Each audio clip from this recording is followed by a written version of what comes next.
खुद माँ बनी हूँ तो मुझे इस चीज़ का आइडिया हो रहा है। अगर आप अपने बच्चे को प्यार नहीं करते हो ना, तो उनको ये 4 चीज़ें आपने देना स्टार्ट कर देनी है। नंबर 1 पे जूसेस। जो जूसेस होते हैं वो आपको तो पता है कि वो ओरिजिनल जूस तो उसमें कुछ भी नहीं होता है, उसमें तो सारे फ्लेवर्स होते हैं, चीनी होती है वाइट, स्वीटनर्स होते हैं और बहुत से केमिकल्स होते हैं। पहले नंबर पे आपने ये देना शुरू करना है। दूसरे नंबर पे आपने उनको ना जो सस्ती वाली चॉकलेट्स होती हैं, वो देना शुरू कर देनी है।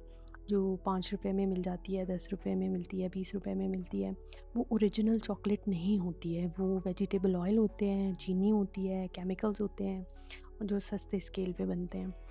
फिर आपने उनको नूडल्स वगैरह देना शुरू करने हैं, ठीक है? जो नूडल्स होते हैं उसमें तो सोडियम की बहुत ज़्यादा अमाउंट यूज़ हो रही होती है, तो आप उसको वो देना स्टार्ट कर दें। और आखिर में जो है वो जो फ्रोज़न चीज़ें होती हैं, जैसे कोई नगेट्स हैं और जैसे कोई सॉसेजेस वगैरह हैं या फ्रोज़न जितनी भी प्रोडक्ट्स होती हैं ना, वो आप बना-बना के उनको देना शुरू कर दें।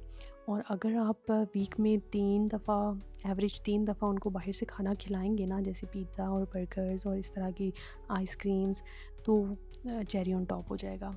तो आपका काम जल्दी हो जाएगा फिर।